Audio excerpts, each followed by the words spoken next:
निजाम खत्म हो चुका है, तबाह हो चुका है, इस निजाम से कोई फायदा नहीं होने वाला। मोहसिन नकवी साहब जो इसी हुकूमत के अंदर वजीर दाखिला है, अपनी ही हुकूमत पर बरम उठे हैं और इस निजाम से कुछ नहीं निकलने वाला। 10 साल बाद भी इन्हीं मसाइल पर बात हो रही होगी।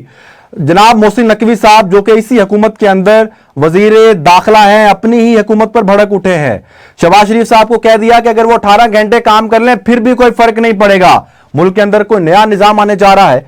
मोहसिन नकवी साहब क्या कोई एक ऐसी तरफ जो है वो हमें इशारा कर रहे हैं या इशारा कनाया में बताने चाह रहे हैं कि मुल्क के अंदर कोई नया निजाम आ रहा है? आखिर मोहसिन नकवी किस निजाम की बात कर रहे हैं, किस तरफ जाना चाह रहे हैं? मोहसिन नकवी ने आज जो बातें की हैं उनके अंदर बहुत सारी चीजें छुपी हुई हैं, उनके अंदर बहुत सारे इशारे हैं। आज उन इशारों को समझने की कोशिश करेंगे और आपको बताएंगे क्या मुल्क के अंदर एक तरफ बिलावल भुट्टो जरदारी जो है वो पाकिस्तान मुस्लिम लीग नवाज के ऊपर तनकीद कर रहे हैं और कह रहे हैं कि मैं वफाकी हुकूमत को उल्टी गिनती शुरू करने का कह रहा हूं। कश्मीर इलेक्शन के हवाले से उन्होंने कहा है कि अगर वहां पर इंतखाबात शफाफ ना हुए तो वफाकी हुकूमत अपनी उल्टी गिनती शुरू कर ले। दूसरी तरफ मोहसिन नकवी जो कि एस्टैब्लिशमेंट के इंतहाई करीब समझे जाते हैं, वो कह रहे हैं कि हुकूमत फेल हो चुकी है, बल्कि पूरा निजाम ही फेल हो चुका है।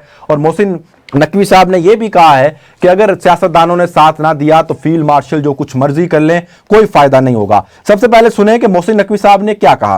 आप 10 साल बाद भी यहीं बैठे होंगे और इसी तरह तकरीर कर रहे होंगे और इसी तरह अपने मसले बयान कर रहे होंगे, इसने ऐसे का ऐसा रहना है, क्योंकि ये सिस्टम जिसके अंदर हम रह रहे हैं ये कोलैप्स कर चुका है। आप माने ना माने, आपको एडमिनिस्ट्रेटिव यूनिट्स, सूबे, उसको जो मर्जी नाम दे दें, उसको लेके जाना पड़ेगा अवाम की सतह पर। आप 14-14, 16-16 घंटा काम करने वाला वजीर आज़म जो मर्जी कर लें, जब तक इस सिस्टम को रीसेट नहीं करेंगे आप, उसके लिए जैसे भून साहब ने बात की कि तमाम पॉलिटिकल पार्टीज को एक कमरे में बैठना पड़ेगा, चाहे वो एक दिन बैठें, चाहे वो एक महीना बैठें, चाहे वो उसको 1 साल बैठें, उनको इन नए यूनिट सूबों से लेके अपने मुल्क का एक एक इशू बैठ के सेटल करना पड़ेगा। जब तक ये लोग नहीं करेंगे, जब तक ये इकट्ठे नहीं बैठेंगे और इस चीज को तब्दील नहीं करेंगे, ये मुल्क इसी हालत में रहेगा। आप 40 साल पुराना घर में नहीं रह सकते। तो अल्लाह ताला ने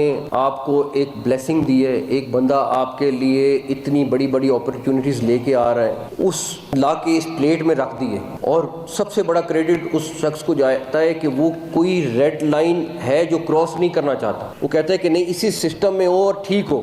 अब ये हम सबका फर्ज है कि हम मिलकर, सियासतदान मिलकर, लॉयर्स मिलकर इस चीज़ को रीसेट करें।